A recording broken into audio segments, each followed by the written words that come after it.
Hello, friends. Welcome to episode 238 of Storyteller Conclave. This is a show all about helping you run the best tabletop role-playing game that you can, whether you're a new storyteller or dungeon master learning the craft, or an experienced storyteller looking to take your game to the next level.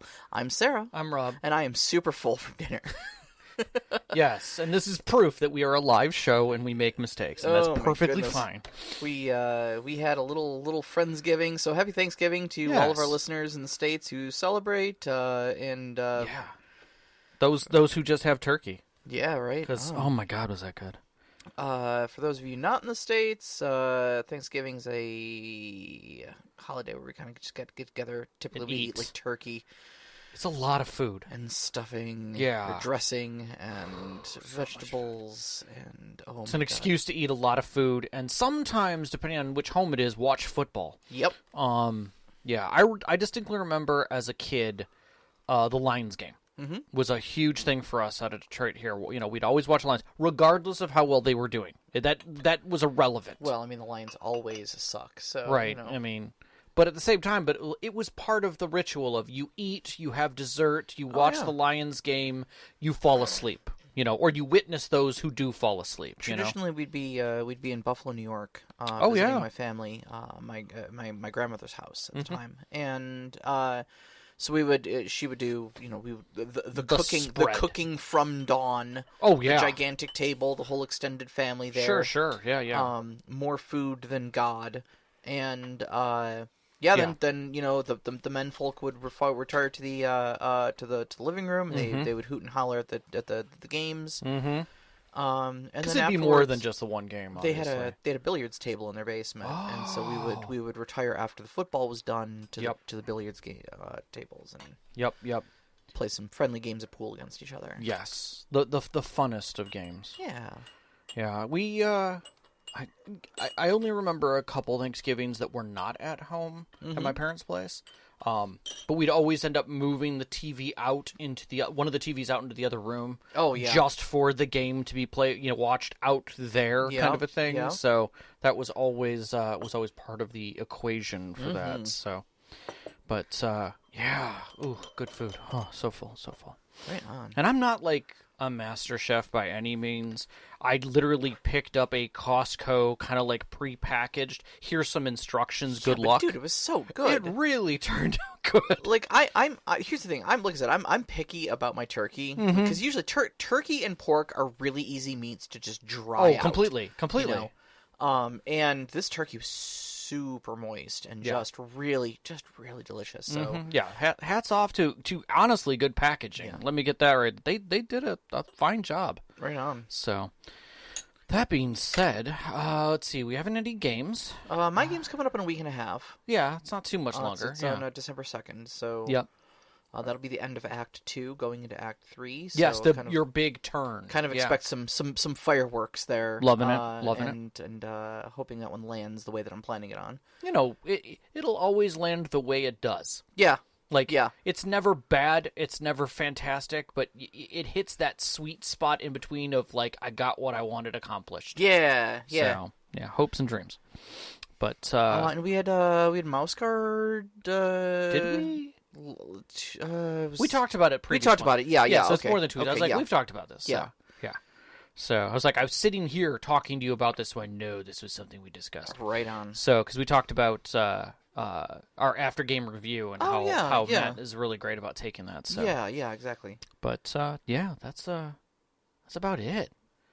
So tonight's show is kind of a cheat and kind of not for me, and that is because for months I was trying to come up with like a new thing to put on the Instagram. For the first time I was doing 52 ways to look at storytelling and get better at it, like kind of our 101s did, but really short shot. Yeah, sure. And I think it came up pretty well. I think there was a lot of great commentary, and I loved it. And I was like, okay, what the heck am I going to do next?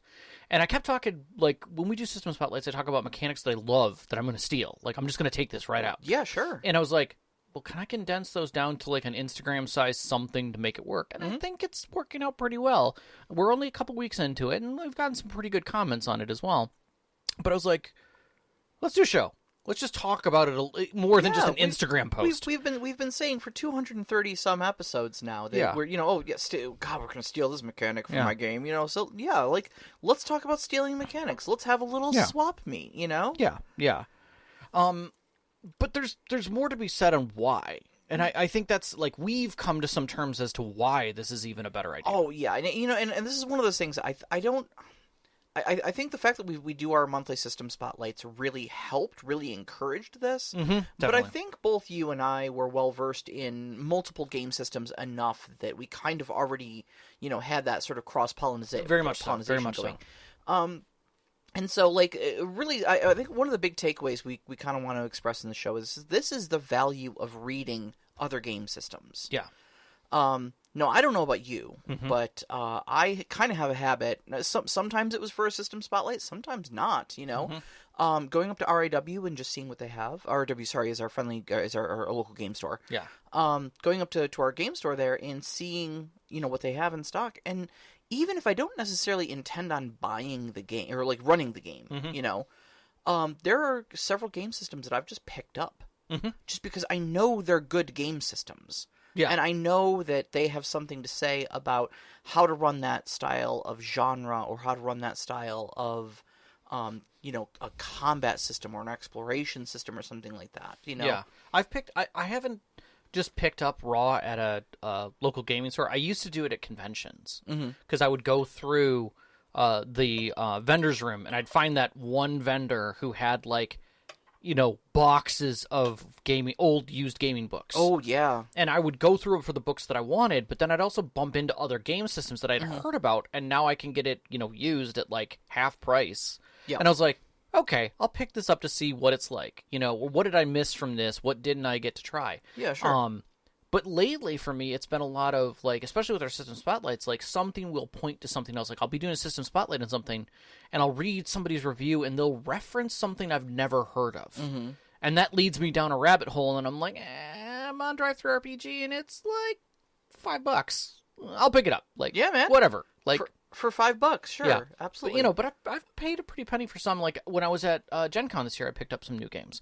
Because, again, I was interested in the system to see how they handled a certain thing. Yeah, exactly. And just for that reason, I've gone out. Now, I will say this to a lot of our listeners who don't either have the opportunity to get to a local game store or conventions or other things. We do appreciate you listening and listening to our system spotlights, because we do give you that access. We give you a little bit of insight into a game system that you may not have had, and that maybe a YouTube clip didn't give you enough information on. So this little show now is going to be even more of an insight into a portion of something. Yeah. And that little portion, if it sparks you enough, go pick up. Go buy the PDF. Go to Drive-Thru RPG and pick it up. Sure. So that's one of the entry points that I see, because I see it as something that we talk about cooking as a metaphor with gaming. Yeah. Making the meat and potatoes of the game. Right. I kind of see this as, like, try Thai, or try Indian. Try Japanese. What is their meat and potatoes? What does it look like? Right. How does that taste? Because it's not the same. It's not steak and potato. Maybe it's pork and potato. Maybe it's some kind of a curry. Like is the dish. Like, I remember when someone told me that ceviche is the meatloaf of the Caribbean. Like, it's what Mom would make when she was lazy and just needed to throw some stuff together. And I was like, that is the greatest metaphor ever. Fish and lime juice, basically? Yeah, that's it. Yeah. It's like, literally, just throw fish and lime juice in a bag with some other flavors and throw it in the fridge and leave it there. And I'm like, that does sound like meatloaf, honestly. Because the acid cooks the fish. Correct. Yeah. Like, but yeah, it's about basically sampling other cultures' cuisines. It's about playing different games, seeing different systems, and seeing what you like. Like, it's a big appetizer sampler, Yeah. And sometimes you may find something, very much like when you go out to a restaurant and you're like, I didn't know this flavor existed. I need this in my life, How do I make this? Can I look up a YouTube tutorial? And now suddenly, you're stocking authentic Indian curry paste. Sure. In your fridge on a regular, like me, I'm never without a giant jug of soy sauce, mirin, dashi, bonito flakes. Yep. I'm hooked on Japanese. I don't have a drop of Japanese blood in me, but you were there as well. Well, I mean, I visited for a little bit, and I did study the language in high school way back in the day. But you fell in love with the food. But Japanese cuisine is something that is a regular in regular rotation. Yeah. In our home, yeah. and it's because I tried it, I liked it, and I decided that was something I wanted, on the regular. And it's the same thing with game systems. You find these other game systems, you sample their cuisine, and you're gonna find little nuggets of rules or systems that you like that expressed a game and or a theme or something like that, or handled a situation in a way that you had never thought to do before. Yeah. Or you tried it once and it captured the imagination of your players and your table came alive like you'd never seen before. You can't put that back in the box. No. No. You've got to bottle that lightning and serve it up at every single time. And I think there's another aspect to that, and that is the people who don't experience it. And, maybe you've done this before where, like, your game system worldly, as I like to call it, and one of your friends is like, hey, I'm homebrewing this system. It's a special magic system, and it's going to be different than anything else. So within that system, like, when someone's trying to cast something, instead of it just being, like, fireballs, a specific thing, it's really just generic, right? So I'm just going to put a generic damage against it, and they can call it or whatever they want, and you're like, Go on. You're talking about Savage World. Okay, so Savage World's power is cool. Keep going. Yeah. And they're like, what? And like, that's the thing is that just by doing this, you might be able to experience something that you think you should homebrew, and come to find out someone's done it, probably 3 iterations into it. They've tested it. They've played it, and you can see it. The rules are there. Yeah. Now, I'm not saying don't homebrew, but what I am saying is there are things you can borrow. It's less about don't homebrew and more about work smarter, not harder. There you go. If the rules and systems are already there and already do the thing that you want to do, just lift them, man. Yeah.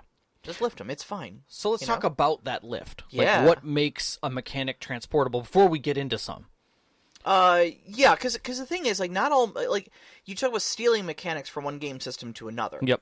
How do you go from, like, a dice pool system and lift a mechanic out of that and add it to your D20 D&D game? Not all of them are going to work. So, and I think that's the big thing, is that not all mechanics are going to be able to be stolen. Yeah. I would have to say that you need to kind of set some rules about what you're thinking about it to do, and not just grab whole cloth and redesign your system, the core system, to fit it, right? Yeah. You need to think about, like, what does this mechanic achieve for you? What are you getting out of it? Right. What is it expressing in terms of your story and stuff like that you're not getting out of your current rule system? Yeah, maybe it's something for the story, maybe it's something for the players to experience, to help with the setting or the theme. Maybe it's something to solve a problem. And that's, I think the other big thing is that out of what that mechanic gives you, do you need the whole thing? Right. So, like, one of the things that we were talking about was, like, the interludes from Savage Worlds. So interludes in Savage Worlds, we've gone over this a handful of times, in case you're new to this. Interludes are real simple. They're basically just taking a moment to allow your characters, your players, to tell stories from their character's perspective. And it doesn't have to be long. Yeah. Just, how are you feeling about this? Or tell us a little story about something that might have happened on the road. Or, it's a little guided. It's a little guided. And they give a sort of a sample random chart in the book where you can draw a card, and that card gives you a suggestion for what you can tell a story about. But again, it's entirely up to you. And it's really just to kind of get your character's story out there, get their backstory out there. So even if the other characters don't know it, the players do. So it's cinematically, like if you were in a TV show, it's almost like those scenes where you just got the camera on the one character. What are they doing behind closed doors? Yeah, or what story are they telling to the group that has more meaning behind it. Why are they silent by the fire? Well, they're remembering someone they lost. Exactly. And that's an internal monologue, to you. But if you're telling that story about how you're thinking about this long-lost love, well, okay, maybe the characters don't know it, but the players do, and they get to share in that aspect of your character. But within that mechanic, when they do that, it is the storyteller, because again, it's open to them to do. They don't have to. Yep. But when they do, they're granted a Benny, and that Benny is a currency, a meta currency token. Yeah. Within the game. Now, obviously, if you're playing in D&D, that Benny doesn't have weight to the game. You don't have bennies in D&D. So what do? And so the question you kind of need to ask yourself is, do you need to have some sort of a reward for it? Yeah. Or can you just pull the whole, take a moment to talk about your character, in game? Can you just pull that? Like, do you need the Benny reward? And that's something you have to ask yourself that I think is in it. So that you have to, are you trying to help the players talk more about their characters? Right. Okay, so I need the mechanic. Is it because they are not and they need encouragement? Okay, so you may need to figure out a way to adapt that. Yes. But don't go farther than that. Don't feel that you have to completely redesign 4th edition or 5th edition to fit the requirement of this. Right. And just because Benny is a thing. Well, exactly. And don't think that just because it says you get a Benny in Suede means that you need to then insert Bennies into D&D. Yeah. You have kind of a meta currency in D&D, and that's inspiration. I think it would be a great sell, just like you get a point of inspiration for that. Yeah, Thank you exactly. very much. And I think that's a great reason to give him a point of inspiration, especially in 5th edition. Absolutely. So So that's kind of how we're talking about stealing a mechanic, is find what the core of it is, identify that it does something your current game needs, lift it, and see how well you can translate it. And be flexible about things like meta currencies and bonuses and penalties and whatnot. All of your games will have things like bonuses and penalties. You'll need to do a little bit of squinting and smudging to make things fit. But I guarantee a lot of these are able to be lifted. Okay. All right. Let's do a few. How do you want to do this? I'll go first. Okay. Rob? Yes. You've been running games for a long time, and across multiple different game systems, yes? I have. I definitely have. Now, in those years that you've been running these games, I'm sure you've run game systems that have some sort of a dice pool mechanic, or you've got some sort of a mechanic that accrues you multiple successes. Oh, and you're trying to reach a threshold, right? Yeah, definitely done that. So you roll your dice, whatever form that takes. You may only need 3 successes, but you accrue 5. Okay? Have you ever left yourself wondering, what do I do with those excess 2 successes? Way too many times. They seem wasted. Yeah. You've reached the threshold. You've succeeded at your task. 7C, actually, the 2nd edition has that exact problem. Is that if you've got multiple players at the table and you're trying to get through a situation that has not only challenges that need to be achieved, but also complications and bonuses, you can easily go beyond that and have extras. Yeah, absolutely. And they're just sitting there. And they're just lost to the wind. So, to solve this problem, may I suggest we take a look at, from the 2D20 system by Modiphius, the Threat and Momentum system. Now, the Threat and Momentum system is a direct answer to, what do I do with all those extra successes? Okay. In Modiphius, you're going to roll 2d20, or multiple d20s anyways. You're going to form a die pool out of them, and your number of successes is essentially the difficulty. Now, if you score higher than those number of successes, those successes aren't wasted. They go into a pool called Momentum. Okay. Now, this is a collective pool that sits in the middle of your table. Okay. All of your players may partake of it. Ooh. So, it's not just one player doing well, with their roles. It helps the whole group. Everybody can get from this. Sure. And Momentum is a meta currency, so it doesn't necessarily mean anything from a story standpoint. Sure. Okay. But what happens later is if you need more dice, if you're not looking so good, you can dip into that momentum pool and purchase more dice for your dice pool. Okay. And so essentially what you're doing is you're banking those successes for a chance at success later. Okay, I like this. You're setting yourself up for success, hence the momentum. You're already doing good. Maybe that past good can carry you through to present good. I like it. In a rough spot. I like it. Now, it comes with a separate mechanic. Ooh. This mechanic is called threat. Okay. Ooh. Threat is the opposite of momentum. Okay. Now, say you roll your dice and you are in a deficit of successes. You needed 3, but you only accrued 1. Okay? You can buy those other 2 successes with threat. Ooh. That threat goes into the storyteller's pool, which at a later time I can start adding in complications for you or make tasks more difficult where I feel would be dramatically worthy to do so. This reminds me of that kind of go back and forth reminds me of first edition 7th Sea with drama dice. Yeah, exactly. When you spend a drama die, it goes into the storyteller's pool. Because drama goes both ways. Exactly. And so I suggest this is something that's easily transplantable into different game systems. Okay? Oh yeah, I would agree. So, multiple different systems. I know that we've had this problem at MouseGuard before. Yeah. Like MouseGuard, we sometimes we working together as a patrol, have absolutely blown our storyteller's socks off with successes with the number of successes we've rolled. And again, those are just all we do with those is just kind of go, wow, that was a lot, and we still succeeded. What if those got banked somewhere? You know, what if those went into the middle of the table then, and then in a later roll when someone's only got 2 dice or something like that, they can say, I'm going to spend 2 momentum and grab a couple more dice here.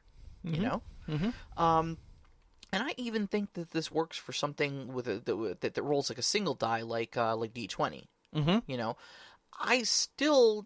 I think it's possible. You know, the mechanics for advantage already work. Yes, are already there. So grabbing a die and now you get to roll on advantage. Yeah, maybe you don't spend 2 or 3 momentum at a time, but maybe a momentum gets you an advantage on it, or maybe it just gets you a flat like +4 or something like that. You sure. know? But easily transplantable, where if you beat over the success, you gain momentum, and if you go under the success, you can still buy the success by giving the threat to the storyteller. And it makes things a little more interesting at the table, I think. No, I like it a lot. I think it's a great system. I think it's a great piece of mechanic that could be thrown into a lot of different options. I could see that being a very heroic mechanic. I believe so, yes. So for making a system that is more gritty feel way more heroic. Like you could turn something as much as like Forged in the Dark, or sorry, not Forged in the Dark, Morkborg, a little more heroic with something like that. Yeah, I'm trying to remember what Merkborg's dice mechanics were off the top of my head. It's a little gritty. Yeah, it's basic and gritty, but the idea being that now you have a secondary chance for success. In there, and I like that idea. I like that feeling. It almost puts it in the Dark Souls realm again. Well, and two, keep in mind that we talk about this on a 1-to-1 basis, right? But who's to say that if you're running a gritty, dark game like Merkborg, you can't make it really expensive to buy extra dice with momentum. Maybe it costs 2 or 3 momentum to buy even a single die, whereas threat comes very easily. Yeah, you could adjust it just a little bit to change that up. Exactly. I like it. I like it a lot. All right, what do you got? Sarah. Yes, Rob. You run games. I do. Pretty often, and you've ran a couple different systems now. Sure. I distinctly in the last few systems that I remember, you've gone through Savage Worlds. You've gone through D&D. Yep. You've gone through Adventure. Yes. And these games inherently don't have very good resource systems. So when someone says, I want to go shopping, it kind of feels willy-nilly about handling that. Yeah, you're kind of left with the choice of either tracking every last penny your character has in a hard currency system, or something very abstract like the wealth die in Savage Worlds. Right. Yes. So and you never quite know what they have, what they don't have, and how much they should have. Yeah, it's a bit wishy-washy. Yeah. How about I help you with the system to manage those resources, any resource, better? Oh, I'd like that. Okay. So instead of having to log gear, right, we use a simple die-based system. Okay. Where basically they start with a D20, right? Mm-hmm. And, bullets are a great example of this. When your gun's shooting, how many bullets do I have left, right? When that resource comes into question, they roll the D20. Okay. If they roll over a certain threshold, they still have resources for it. But if they don't, they're reloading.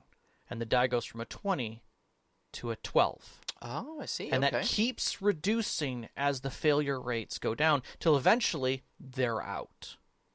Okay. Now, you could set the threshold less than a D20. You could start it at a D12 if you wanted to. Sure. But the idea is that as they use up resources, and by the way, bullets is just the start, now they need something else. Well, that resource die has not changed. Now they have to pick that resource die up and try it again. Mm-hmm. Do they have that resource? So the idea is now you don't have to keep track of anything, nor even multiple dice. They just have a resource die. Mm-hmm. Mm-hmm. Now, obviously, you could break that up by the type of resource if you really wanted to make it a little more finite, or just leave it at that style. The one thing that I do like where this resource dice, in this case, comes from Forbidden Lands, is that Forged in the Dark uses the same type of mechanic, but adds a little different take on it. Okay. So multiple times we'll have characters that go from a safe situation, maybe in a town or something, to where they're going dungeoneering, right? Sure. Or they're heading out into space. So their gear ratio changes, right? Sure. Now in Forged in the Dark, you can say, hey, how much gear are you taking? And the answer is, well, I'm going to make sure I have everything I need. Okay, so you're going to have a heavy load. Mm-hmm. That means that you can't stealth, or all your stealth checks are at a much higher rate. Right. And that could be stealth, acrobatics, athletics, things like that. We're not specifying what you have. Correct. But we are specifying you have a lot of it. Right, which means now you can make up, let's say, 6 things at random when you need them. Once you have those, they're done. Yeah. But those are things you definitely have, without question. There are 6 slots ready to go. Mm-hmm. So, do you need 100 feet of rope? You have 100 feet of rope. Sure. Did you need, caltrops? You've got caltrops. But those 2 slots right there. Correct. Rope and caltrops. Right. And if you're 4 left. If you've only got a light gear set so you can definitely be stealthy around, well, maybe you've only got 3 slots. Maybe you've only got 2 or 3 slots. Yeah. And that's where you can kind of set thresholds again to decide how much gear you really care. So do you want to do a dice mechanic for the resource? Or would you rather do something where you actually give them slots that can refresh? Maybe per scene or every couple of scenes, so that, again, you're not worried about the minutia. Obviously there's some questions when you do things like, I had... a potion of paralysis. Mm-hmm. Okay, sure. You had a potion of paralysis. Well, do I have unlimited potions? No, you had a potion of paralysis. Right. And that's where things can sometimes be a little different when those weights come in. I can really see using that diminishing die mechanic as really good for, like, ammo counting. Yeah. Because I think so many times in games, especially like I was reading a Reddit thread earlier about about people who do this in D&D. Do you or don't you count ammunition? There's a slot usually on character sheets for how many arrows you've got. Mm-hmm. Do we ever use that? And it seems very binary. Either you're going to use it, or you're going to count every last arrow individually, or you're just not going to use it at all, and you've got infinite arrows, effectively. Mm-hmm. But something like this seems easy enough and quick enough. Yeah. You could even roll it in with your to-hit roll. Mm-hmm. Roll all the dice together, and if that thing comes up under that threshold, whatever that threshold may be, you've expended some resources, and you're rolling the next lower die. Yeah, until you replenish it. Exactly. And then the expending for replenishing it is a certain cost. Mm-hmm. But I like the idea of rolling with it, definitely. And obviously, based upon the game system that you're playing in, the style, you might want to set the initial die rolls lower just because resources are tight. Sure. Maybe every time they buy it, it only goes up one die pool. Mm-hmm. So now you run the risk of like, ooh, I'm going to have to expend a lot of money if I want to get it back up to a D20. Yeah. Yep. And that now becomes a question. Mm-hmm. But either way, it sets you a resource that can be switched between systems easily. And set something that adds a little extra stress. Just a touch. Just a touch. Just a touch. Just a touch, yeah. So. Without obnoxious levels of bookkeeping. Exactly. No, exactly. I like it. What you got for me? Sell me something. Okay. Rob, in your time running games and such like that, I know you've run multiple different styles of games that have handled combat differently. Oh, God, yes. You've run several that have been Theater of the Mind Eye. Very much so. Okay. And you've run several that, we'll say several, but mostly D&D, that have involved things like grids and miniatures and very... finite things. Yeah, tactical, very measured movement. Yes. Okay. Yes. What if I were to offer you an alternative that is an in-between of that? Ooh. That pulls a little out of Theater of the Mind's Eye and gives you something a little more concrete for the players to look at, but doesn't go so far as the minutia of 5-foot squares. All right. Let me offer you, then, zones. Ooh, zones. I like the words. Okay. All right. Now, this comes from Fate. Okay. Cortex uses this to an extent, and Modiphius kind of also uses it, because we're going to be talking a little bit about zone aspects as well. This does sound like Fate. All right, so it's a good halfway point, as I said, between tactical and Theater of the Mind here. And what we're talking about essentially is think of your house. Sure. Okay. Now we could take a map of your house and break it up into a bunch of 5-foot squares. Your living room is, so many squares across by so many squares deep. Then you've got your hallway, which is like a 5-foot square wide and so many long. Your dining room is over here, and that's a big grid, etc. What if we just broke it up into living room, dining room, back of the house? Okay, simple. 3 zones, and maybe one for outside. Maybe that's even too many. Maybe inside and outside. I like that. Okay. Now, what the advantage of this is, essentially, is that if you're in the same zone as someone, you are assumed to have melee contact with them reasonably. Sure. Okay? You don't have to worry about, can I move 3 squares over, get in, base-to-base contact with them. We're not trying to play Warhammer here. Okay? We're just trying to quickly describe areas of combat that are distinct from one another. You would say the inside of your house is distinct from the outside of your house, right? Easily. It could easily have different conditions attached to it. The outside may not be very well lit, but the inside has all the lights on, right? Sure. So, combat in both of those zones would be different by necessity. But you might have a combat brawling across the two of them. You might have attackers outside while you are defending inside. Your conditions are different than them. Yep. Okay? So, not only do the zones give you a good abstract for physical location, but then we're going to talk a little bit about zone aspects. Okay? And these are descriptors that will go on various zones. Gotcha. Now, aspects is something that goes much deeper in Cortex and Fate and such like that. But we're only going to skim the surface here. Sure. Okay? So in our example here, your attackers are outside where it is dark, because it gets dark at 5:30 here in Michigan now. Of course it does. So what do you say we break this up into zones? We've got inside and outside, and the outside zone has the aspect darkness. Oh, okay. Okay? Now, we're not going to say that this is a bonus or it's a penalty or anything like that, because we don't know. We don't know. Yeah. But anytime we're going to do an action out there, we're going to think, okay, you're in this outside zone, and this outside zone says it is dark. Is what you're trying to do helped or hindered by the fact that there is darkness in this zone? It's a good question. Okay. Now we can take these aspects and we can extrapolate them into a bonus or a penalty within our certain game system. Okay. Okay. So, are we trying to stealth? Well, obviously, cover of darkness is going to help that.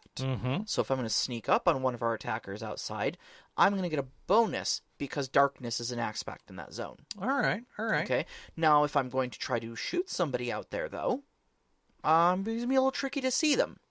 So maybe it's going to be a little harder to hit them. Darkness is going to be a penalty for me.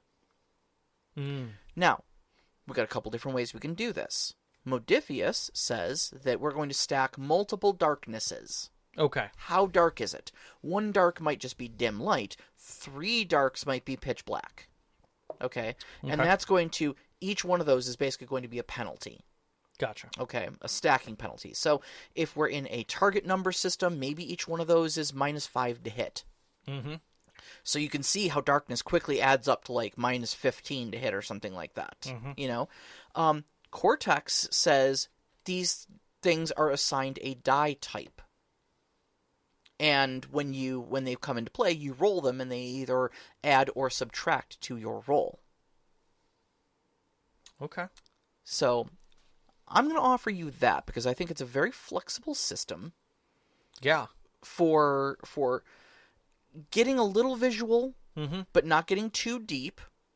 No, it gives just enough on the table for the people who don't hear everything, or maybe are trying to calculate in their own head some tactics and may have missed a comment about something. Yeah. Like, this guy is behind cover, or this group, this area is in fog. Now there's something on the table that says fog. Exactly, and that's the great thing, is that since we're not getting down to the nitty-gritty of, you can get miniatures and stuff that to represent the individual characters, but we don't have to put out terrain.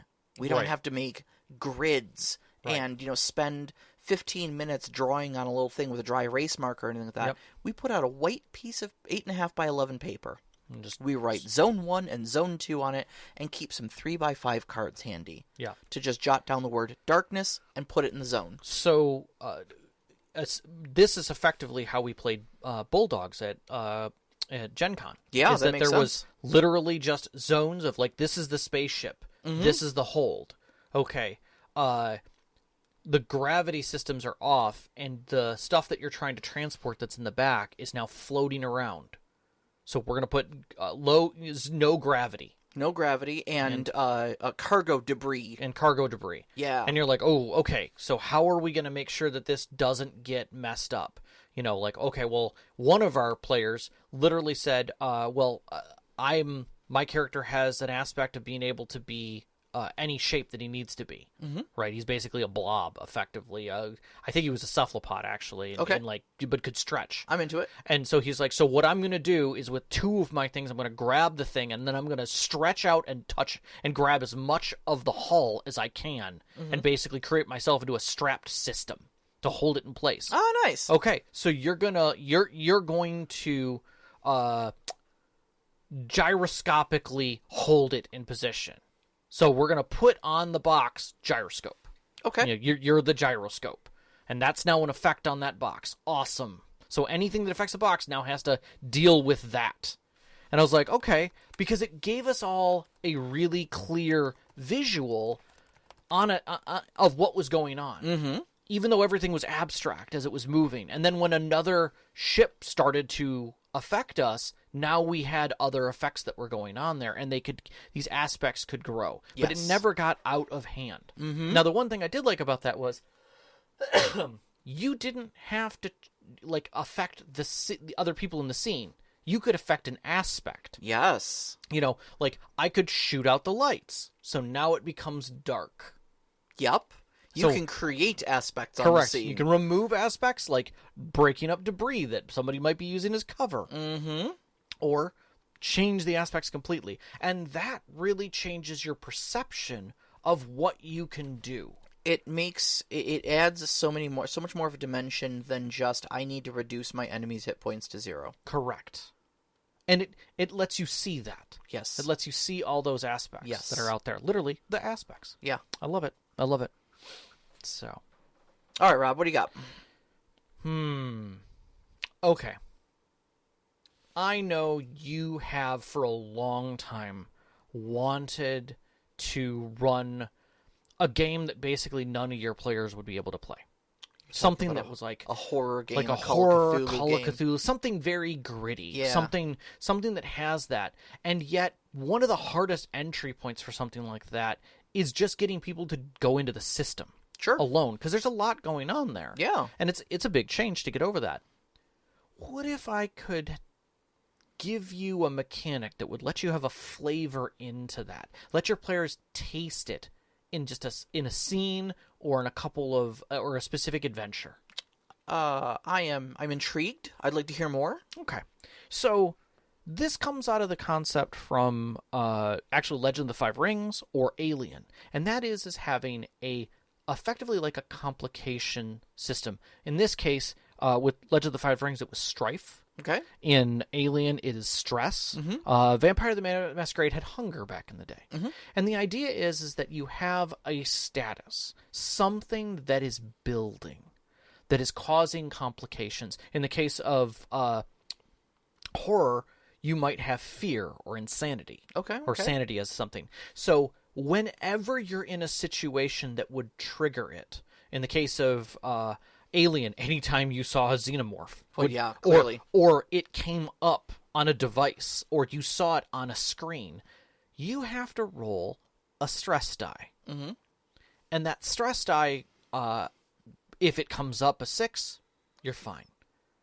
But if it comes up a 1, now you've got a problem. You've raised your stress level. Now you have 2 stress dice. Ooh. Anything else in between sits on a chart. Some of the things are very mild. They're role-playing based. Maybe you're starting to sweat. Maybe your hands are shaking. They're not affecting you yet, but it's there.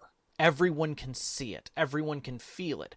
The second thing is once you get to a point where you're rolling so much stress, everyone else has to roll stress dice whenever you roll stress dice. Because you're getting so freaked out that you're setting everyone else's teeth on edge. Correct. Yep. So it's a constant build. In the case of Legend of the Five Rings, with strife, it's very similar, except it is the honorific, meaning when I'm fighting someone else, right? Somebody who I consider an enemy, I must roll my strife to try and keep my composure. Because if I break composure, I get sloppy. I'm not being my best self. Right. Now, that lends into the same thing. Other people will look at you differently. Maybe you say something you shouldn't have said. Maybe you say it an improper way. Maybe you break just a bit of that wall. But either way, strife builds. Hunger is the same way with, that bloodlust. Seeing blood is one thing. Smelling it is another. How long can you wait? Right. Before the beast comes out. And those types of things can give a flavor to a specific portion of an adventure. Like, I could see someone doing using just this mechanic for an adventure that drives them into a cold environment. That cold coming in, not even necessarily being cold, but feeling it in your bones. Oh, okay. The chill, you could call it almost. See it. Where it's that situation where sometimes you're like, yeah, I might have resistance to it, but even if I'm staring at someone who's cold, my teeth will start to chatter. No different than if I'm watching someone eat a Twinkie. I might start making mouth faces at them because I'm interested in what it tastes like. It's things like that we compulsively do that's embedded in our psyche that breaks us down slowly. Right. So you can put this mechanic in to be something that you need to help enforce a feeling. A direction for something with it being both a role-playing mechanic but also a building mechanic. Now the question is how do I break that down? Once it's there, how do I get rid of it? And this is where you turn role-playing back on its head, as you say, the only way to take care of these is to find comfort. How does your character find comfort? Now, that's up to you how you want to roll those in. Obviously, with something like stress or strife, depends on the situation. Maybe in Legend of the Five Rings, maybe it's a tea ceremony. Maybe you go pray or meditate. Sure. But either way, it's a role-playing action that is determined and must occur. Mm-hmm. It must take time. It must be something your character has to do, and then it reduces a level of it. Yeah, right. Only a level. So if it's bad, it's bad. Mm-hmm. But you could just as easily have a night where everything's been really stressful, and you guys finally get to a point, and you guys play a game of charades together to help break the tension and just take it down a notch. And that takes care of most people, but maybe not everybody. Yeah, right on. So, a little fun, a little extra mechanic, but something to add on and could be removed immediately the next adventure. Yeah, and I think that's easy enough to transplant into multiple games. I think it works well in a dice pool system because you add those dice into your dice pool. But I could definitely see this working even with something like Dungeons and Dragons, where you may add those dice to any D20 roll. A number of D6 or something like that. Those D6 don't matter unless they come up as ones, basically. Correct. So if I'm rolling a stealth check or something like that, DC 15, I'm going to roll my D20, but I'm also going to roll my 2 stress dice. And if they don't come up ones, that's fine. We just ignore them. Mm-hmm. But if they do come up ones, something bad happens. Yeah. And it could break you. The one that got me on this one was somebody who was using it in D&D that every time it was how did they do it?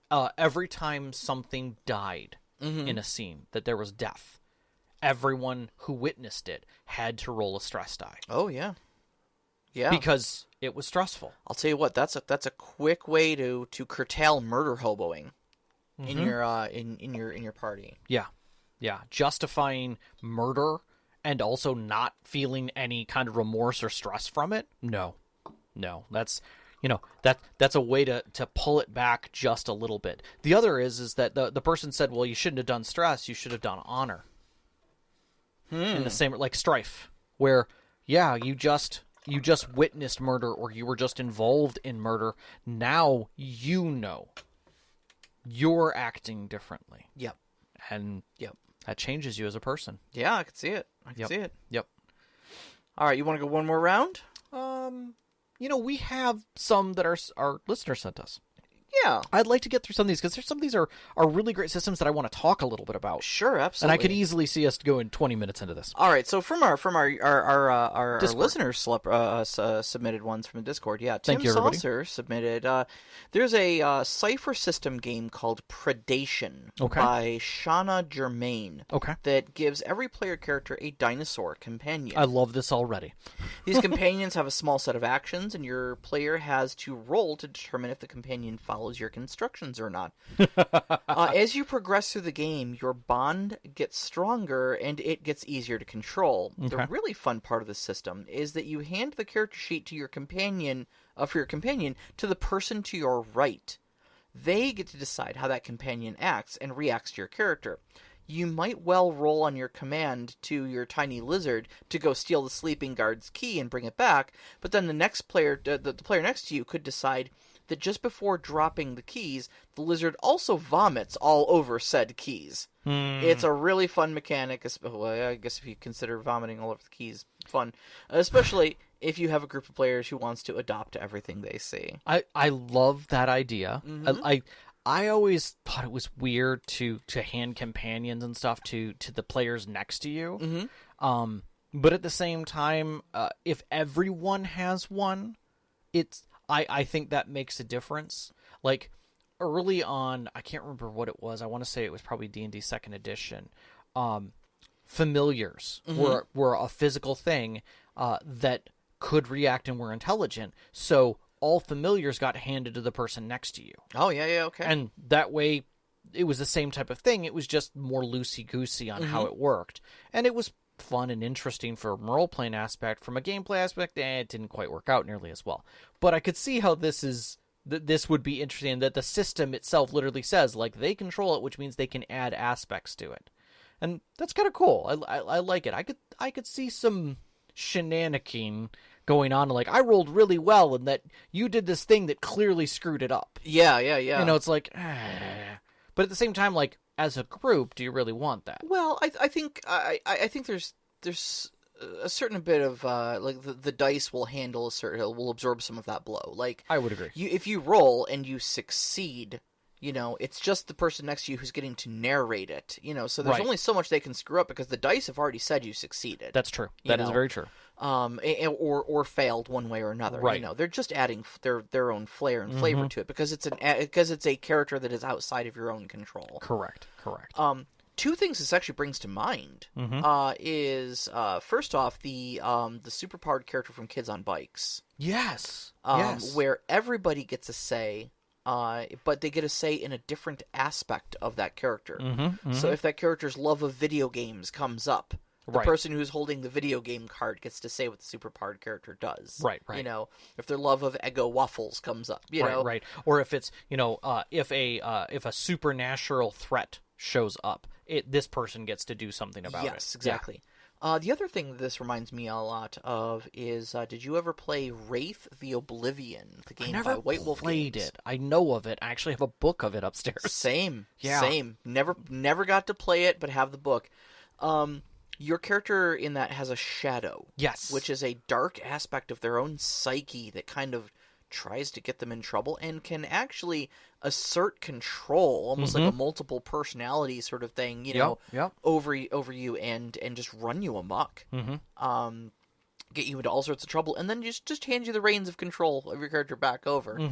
And it followed the exact same sort of thing, where you had another player at your table playing your shadow for you, so that they could torment you. You didn't have to sit there and torment yourself. Right.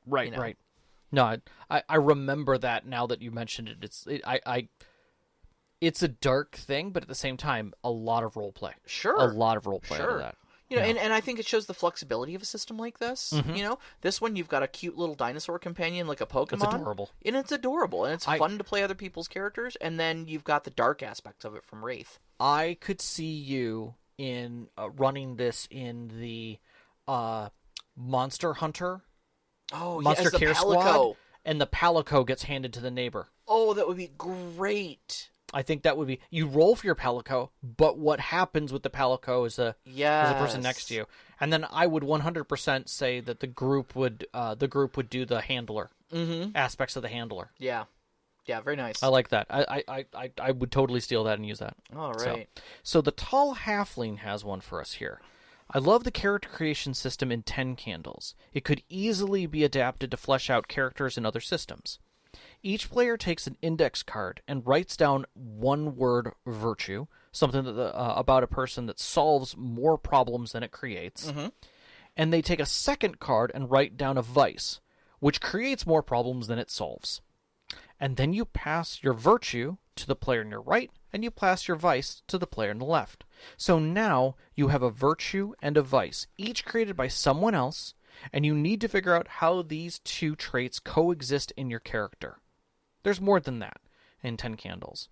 But I think it is a great system. I remember in 7th C, the system where you could effectively do a tarot draw for your virtue and hubris. It's very similar thing, but doing character design at a table is always a neat thing. Like City of Mist, or Urban Shadows, probably more than City of Mist. I would say Urban Shadows, where you're creating this character, and in your mind, you're not necessarily thinking about virtues and vices, but to have someone listening to you, and then everybody's writing down little things and passing them off now that they've heard everybody at the table. Yeah. Like, I'm to your right, so I can think of a virtue that would come out, but to my left is somebody, this is your vice. Like, I know what your vice is. I like that concept, because I think doing session zeros where everybody's listening in and then kicking those types of things out is a really cool way of handling stuff like that. I not only like that for all those aspects, but I think it's a really interesting character study to have your virtue and vice handed to you rather than something you conceive of yourself. Because when you conceive of it yourself, you kind of take them for granted because you've already got kind of an idea of what your character looks like in your head, you know. But when you're handed something like that, it forces you to engage with it by thinking about, like, oh, how do I incorporate this into my character? What does it mean for my character now that their vice is this? And how bad is it?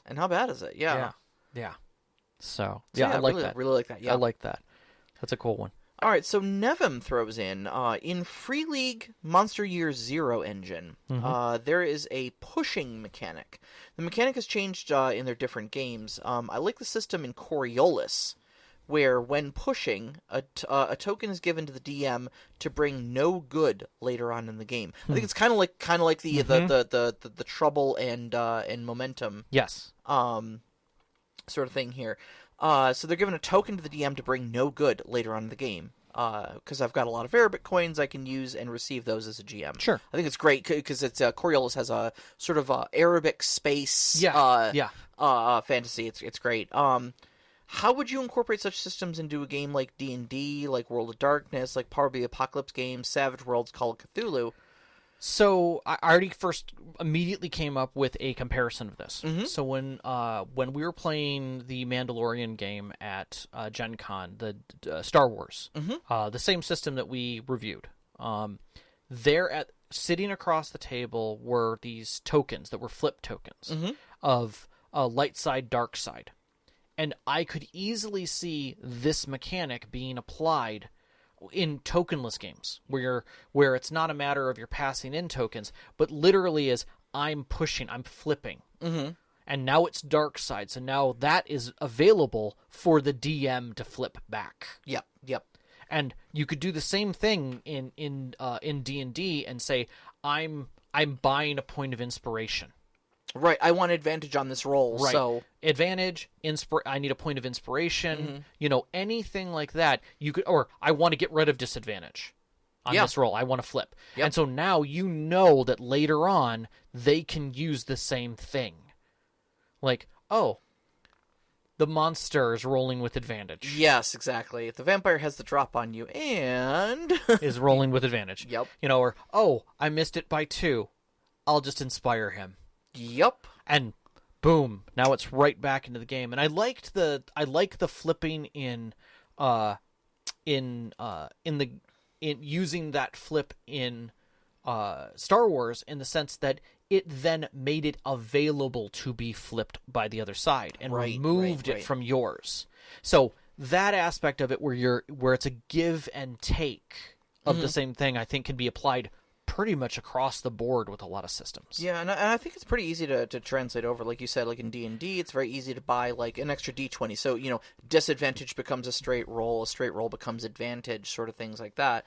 World of Darkness, I think it's easy to put an extra couple, one or more D10 into your die pool. Or maybe use it as expendable willpower or something like that. I think willpower is a good. There are kind of pushes in World of Darkness. Maybe not the most current one. Yeah, I'm not big on the new one. On the new one, unfortunately. Powered by the Apocalypse games, I could easily see doing the flip very simply. Yeah, you could do something like take a success +1 forward or something like that. Yeah. For it. Call of Cthulhu. You could do successes. You could just straight up do successes. Yeah. You get a success on this. Yeah. There's a cost, but there's a success here. Yeah. I could easily see it translated that way. In Savage Worlds, because you've kind of already have bennies for this. But you could buy a benny. You could buy bennies with it. They're Savage Worlds. This system doesn't work as well in Savage Worlds, simply because Savage Worlds actually already has a setting rule to incorporate this. Difficult Choices, I want to say it is, where when you spend a Benny, it goes into the storyteller's pocket instead of like Drama Dice and 7C. Yes. Yeah. It creates that give and take already. So there's actually already a mechanic for this in Savage Worlds. It's just an optional rule. Yeah, but when you're out of bennies, is there a way to buy? Because I thought there was at a cost. I thought that was a thing, like an optional rule in Savage World. No, not really. That would be an interesting one to add. At a cost would be an interesting one. Like when you buy it, it actually costs you 2. Like the storyteller gets 2. Yeah, you could definitely do something like that. Yeah, because then you've put too much into the pot, kind of a thing. Right. Because I know in Urban Shadows there are some things for this that would advance the clock, or that upgrade story monsters. Things like that, where you just caused a bigger problem to get past this one. Yep. So. Yep. Very much so. The devil's bargain sort of mechanic from Forge in the Dark. Exactly. All right, so Sci-Fi Tough Guy sent us. So it sounds pretty similar to story points. In the Genesis RPG system, players, storyteller each start with a story point that they can use to affect a die roll or come up with something in the game to benefit the players or the party. Once spent, the point flips to the storyteller. Yep. Sounds just like it. Yep. Storyteller can then use similar things when they spend it and flips back. This also sounds a little bit like dramatic editing. Yeah, it's definitely got aspects of that in there. Dramatic editing, I know, is one of your favorites, and also my favorite from I love it. Adventure Tales of the Aeon Society. And that's simply you can also do this with bennies a little bit. Though not as a well-rounded system. There's just kind of one line of text that kind of suggests that you can affect the scene in some way. Right. Whereas Adventure has a full, fleshed out, 2-page sprawl of how to do this. Yeah, and I would honestly say, Sci-Fi Tough Guy, you may want to look at Adventure for some guidelines. That said, the new Adventure book is just coming out. I actually got my notification from the Kickstarter asking me to make sure that my shipping address was correct. Your backer and such? Book. Yeah. But so I will say, look at the old book, because I don't know what's in the new book yet. Right. As far as dramatic editing goes. But the idea is you have a meta currency. In Adventure, it was inspiration. And you might have bennies, you might have drama die, you might have whatever, fate points. Sure. And you spend those to essentially speak into truth something in the scene. A great example from the Adventure book is something like, okay, so the goons are coming into the front of this building where you guys are attending a party, and they're armed to the teeth, and there's going to be trouble, and then they're looking for you. What are you guys going to do? And your options essentially are stay there and fight, or, try and flee. Sneak out the back, maybe, but they probably have the exits covered. So someone spends some inspiration and says, okay, I'm going to dramatically edit the scene, and we're going to say that one of my contacts was the architect of this building. And so I'm familiar because I helped fund the construction of this building, and I know that there's a dumbwaiter that goes down to a set of tunnels that lead to the sewers because they had to tie that into the floor plan. And so I know about the secret escape route that we can use. You spend your currency, and the storyteller goes, okay, now there's a secret escape route because you helped build this building. Yep. Yeah, it's similar to the water wall scene in the first Matrix, where they break through the wall and start crawling down through the building to get away from the agents and all the police. Yeah, it's exactly. The series of I know this is the water wall in an old building that was at least 3 feet wide, but it's just wide enough for us to climb down to the entire building. But the idea though is you've spent the currency, and so therefore the storyteller's not going to say no. They're gonna yes and it. Correct. Okay. Correct. Because that's an ability you have to just say this is a fact now. Yeah. Yep. And of course, within reason. Sure. All right, so Violent Menace pulls up Cortex Prime, and can I just say too, I mentioned this to you before we were putting together the show notes for tonight. Anytime Violent Menace posts about Cortex, it makes me want to pull out the Cortex book and build a system off of it. Yeah. More. I say play Cortex. You can't. You don't really play Cortex. You build with Cortex, and you play with the result. We always have to remind that that's what you're doing. It is cool, set. But it is literally a Lego box full of parts. But it makes it sound so good. Yeah. I love that in Cortex, a simple NPC can just be represented by a single die. Like, this is a D12 assassin. He's very good assassin who is good at assassin type stuff, not good at other stuff. Makes coming up with enemies on the fly as easy as pumpkin pie. That is true. That is exceptionally true. I don't know how easy pumpkin pie is. I'm just going to put that out there. But I will say this is a great way. I had some pumpkin pie earlier tonight. It was pretty easy. Okay, that's pretty cool. Nice and smooth, very tasty. Mm-hmm. But I like the concept that you don't have to go into heavy detail to say this person is good at X. Yeah, exactly. This is actually something. I think this extrapolates two different ways. Sure. Okay. First off, this is also, as I mentioned earlier, how Cortex handles zone aspects. Sure. So you wouldn't have darkness, you would have D8 darkness, or D12 darkness, or just D4 darkness. Sure. It's a little dim. You roll a D4, and if it comes up, it's either a bonus or a penalty, depending on what you're trying to do in that darkness. This is a D12 assassin. Mm-hmm. He does the same thing. When he's doing assassin things, he's a D12. He's a D12 for it, Right. The other way this kind of extrapolates is this comes very close to how I throw together NPCs in my Savage Worlds games. Sure. Because in something like D&D, you kind of, you're encouraged to make these big stat blocks because that's how they're given to you in the monster manual as these full fleshed out stat blocks. Now, there's still half a character sheet. They still don't look like a full-fledged PC, but all of their stats are there, all of their skills are there, all of their spells or special abilities and equipment are there and stuff like that.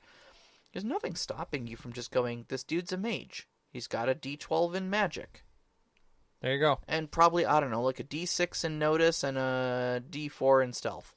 Cool. Done. That's your entire stat. You don't need to know anything else about this guy. Yeah. Now, at the same regard, I also see this as a, the thing, whatever it is a D12 in assassin. Is it a master assassin? Okay. Then when it rolls any of its assassin abilities, it also rolls a D6. Otherwise, it doesn't. Yeah. Like, okay, that's dangerous as all get out, because that's kind of like almost a wild card at that point. It's a wild card, but only if it's shivving somebody. Right. Yeah. That adds a certain level of weight to it. And changes the whole way things work. It does. Yeah. Absolutely. Yeah, I like that for quick stuff. I don't think it necessarily works in the more crunchier systems where you're trying to just say, where you might have to have other details because everything else is about the details. The combat is about the details. But I will say for anything that doesn't, when you need a quick NPC, like, I need a blacksmith. What is he good at? Blacksmith. That's what he's good at. Right. That's his one skill that he's good at. My job is literally beach. So instead of having a giant skill list, right, it's blacksmith. Is what you're talking about related to blacksmith? Is he selling a sword? That's a blacksmith thing. Mm-hmm. On the other hand, are you asking him about where, what's going on with the prince? Doesn't sound very blacksmithy. Nope, so he doesn't roll. Wait, are we talking about the prince buying weapons from the blacksmith? Now blacksmithy things. Right. Yeah. So that's the way you can also look at other NPCs. You don't even, as a full-fledged mechanic, you don't even have to use this. You just have to use it as a storyteller of, anything that's not the nitty-gritty of my game, this is the type of system I'm going to do. Yeah. I don't need a stat block for anyone else. Yeah. If you're going to try and do something complex to them, all you have to think about is this their job role? Mm-hmm. Then I roll. If it isn't, then it's just a standard check. That's it. On a scale of crappy to expert, how good are they at the thing they do? That's what you use for the dice mechanic in your particular system. Yep. Mm-hmm. Simple and easy. Love it. Love it. All right, so Philly Fan adds, I'm a big fan of Delta Green's rules for home scenes, vignettes, and downtime. Your options vary from creating and maintaining bonds to improving or other stats, all of which can have story and gameplay elements to them. Each downtime activity has a check associated with it so that it can improve your stats, such as regaining sanity by passing a sanity check or improving a skill by failing a skill check. But they almost always come with a drawback, such as a fumbled check resulting in sanity loss, or losing bond strength because the responsibility is lapsing while pursuing training. It gives mechanical and narrative meaning to the time between adventures and helps players develop who the characters are as people away from their job and how that job affects their relationships. Okay, immediately I thought of mouse guard. Yeah. And this is an extrapolation on spending checks during the player's turn. This is basically the player's turn, yeah. But it gives a second piece to that mechanic that it is missing. Mm-hmm. Is that I'm spending this check to get rid of my anger. Mm-hmm. Okay. Did I succeed? No. Okay. You're not just angry now then. Yeah. Now you're tired too. Yeah, because it didn't work. Yeah. Maybe you tried to sleep it off and you couldn't. Okay. Why couldn't you sleep it off? Mm-hmm. What kept you awake? Yeah. Now you have to explain that. Now let's tell some stories. Or at the same time, like, okay, I'm gonna go improve my my battle skill, right? Mm-hmm. So I'm gonna go fence and train. Okay, give me a roll on that. Ooh, you failed. Well, you did learn what you were doing, but at the same time, at what cost? Who did you miss? What event didn't you make it to? Who did you put off by doing this? Yeah. Who's not mad but they're disappointed? Yeah. Which one of your circles just got a little bit grayer? Yeah. With them. See, I really like this. I like everything about this because I think for so long I always think back to like when we first started role playing, Yeah. Back when D&D was all we knew, and like you just miraculously get new stuff when you level up. Yeah.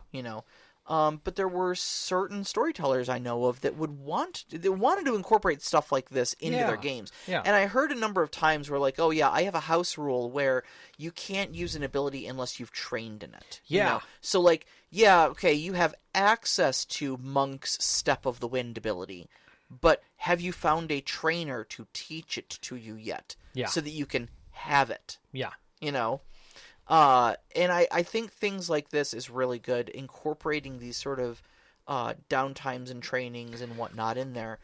I think it's great to have that life away from just doing the missions, especially in something like Delta Green, where it's very mission-based. Mm-hmm. And I love aspects of building characters into more lifelike people than just a stat block, Yeah.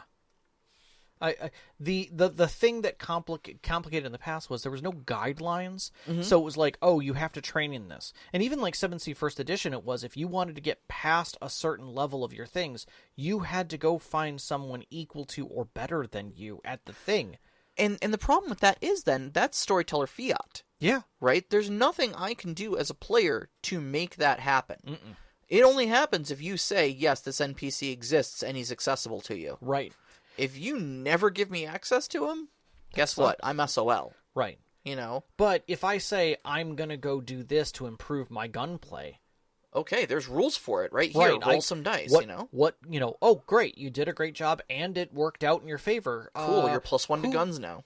In fact, while you were at the gun range, who was there with you? Mm-hmm. And that you had such a good time with? Who's impressed and now is a contact of yours? Exactly. Yeah. Exactly. Did you get a marksman award for this? Because you did so well? Okay. That kind of a stuff. Mm-hmm. And now you're recognized as a marksman. In fact, as a marksman, now you have access to other firearms. Yeah. I think it's great. I love that concept. I love that it adds that aspect to it and gives it a definition to help it. And it's a simple definition. It's not even that complicated. Super easy to translate Barely into so many different games. Yeah, exactly. I think we did well. I hope everyone had fun with us selling each other the mechanics and look through it. I would say keep your eye on our Instagram if you're still interested in seeing more mechanics and keeping a card list of different ones. I'll be posting them up there. We only scratched the surface of the list we've got compiled here. I think I so far have, God, I'm gonna say something like 18 that are right now almost that are gonna go up. It might expand a little bit on there as I start to see, because some of these I didn't even know about, and I'll be going to doing some research on them to add them to our list. Absolutely. But that way you guys can use Instagram as kind of like your DM card deck of ideas. Yeah, right on. So, all right, so next week's topic, we are going to be talking about the core gameplay loop. Yeah, it's often referred to as the compulsion loop when you're talking. I've never heard it referred to as the compulsion loop. So it took me looking up game design and game theory to hear that term, but as soon as I looked up compulsion loop, it was everywhere in game design. So you're telling me it's a game theory? It is totally a game theory. Okay. But yeah, that whole concept that there is a core loop, a triangle often is the way that it goes. Right. You get the mission, you do the mission, you return from the mission to get your reward, you get another mission. That is one of the compulsion loops. Yeah. The other is, have a problem, get a thing, get some serotonin, have a problem, get a thing, get some serotonin, is the other part of that loop. And it's a thing. And what we're going to discuss is there narrative aspects to this loop? Is it more than just the combative and goals and gold and things like that? And can we talk about these loops and extract them to make our adventures better and draw our players in and understand them at a higher level? All right. So... Well, in the meantime, you can find us on Twitter at @ST_Conclave, on Instagram at @ST_Conclave. Listen to us live every Wednesday night, 7 p.m. Eastern Time on mixlr.com/storyteller-conclave. And join us up on our Discord. We'd love to hear you join the discussion, talk to the other great storytellers that are up there, bounce some campaign ideas off on them, and shoot us some questions for the next show. We'd love to hear from you. You can find that link on our Twitter as well as our website, storytellerconclave.com. We'd like to thank our Patreon members, especially our name members who help us out every single month. Knox in the Box, Subject, the Arcane Asylum veteran, Hulavoosh, Sam, Sean, and Sparkle Motion. We appreciate all of your support. Our pre-show music is by Arcane Anthems. You can find them at patreon.com/arcaneanthems. Our intro music is Beyond the Warriors by Geefrog. You can find them at geefrog.bandcamp.com or on YouTube. And our outro music, which you're hearing right now, is Only Our Footprints in the Sand by Midair Machine. You can find them at freemusicarchive.org. And a big shout out, as always, to our families, Vicky and Sean. Thank you so much for loving and supporting us. All of our friends who sat at our tables over these years, who give you these great stories to share with you, and you, every single one of our listeners. We love you guys so much. Love you guys. Good night.